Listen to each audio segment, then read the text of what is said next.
Our members of parliament are up in arms over plans to tax their full income from the day the new constitution was passed to the end of their term. At the heart of their argument is an alleged promise made last year by President Mwai Kibaki and Prime Minister Raila Odinga that legislators would not pay additional taxes in this current term. However, according to Gatanga Member of Parliament Peter Kenneth, the promise holds no water as the constitution overrides any agreement. KTN's James Kerani spoke to Peter Kenneth, who is one of the only two members of parliament paying tax on their full incomes. Thank you very much for joining us. Now, 2 years ago, you became amongst the first two MPs to start paying tax on their full income. What's your take on this new development? In regard to the letter of KRA, in fact, they are very late. They should have embarked on taxation immediately the Constitution was promulgated. Because Section 210, Section 3 of the new Constitution says no law can be created to exempt people from paying taxes arising from their work for the state. What do you think is going to be the likely reaction from our MPs? You know, to start with, this is the beauty of a constitution, because constitution is the supreme law of a country. When you rank the laws of a country, the constitution inevitably is number one, and the interpretation has to be to the letter.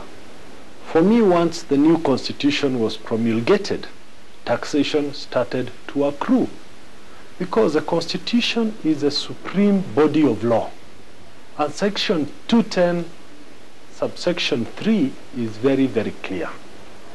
Any arrangement that my colleagues would have made, and I might become unpopular by saying this, any arrangement that they might have made before which did not come in as a savings clause within the Constitution makes valid KRA's claim. When you talk about arrangements, are you alluding to what we've been hearing in a cross-section of the press, the fact that the president had, an agreement with MPs that they wouldn't in this current term pay their taxes?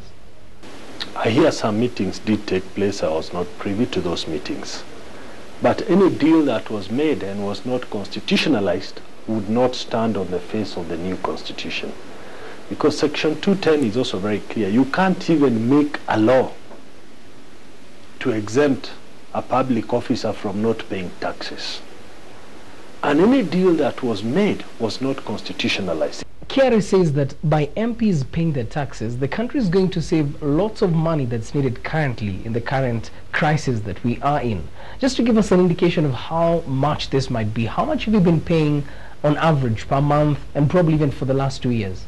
I think over and above the 55,000 that I'm taxed on the basic salary of about 200,000, I pay another 212,000 every month.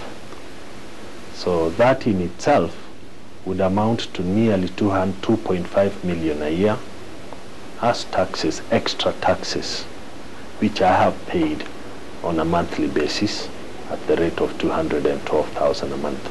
So what message do you have to your fellow legislators?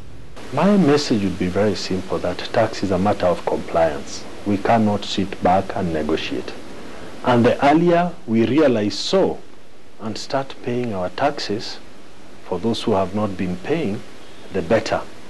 Because what happens with taxation is that whatever is due remains due forever. You'll have to pay at some point. And the more you delay, the more you accrue penalties and interest, which means the component gets bigger for non-taxation, for non-payment of taxes.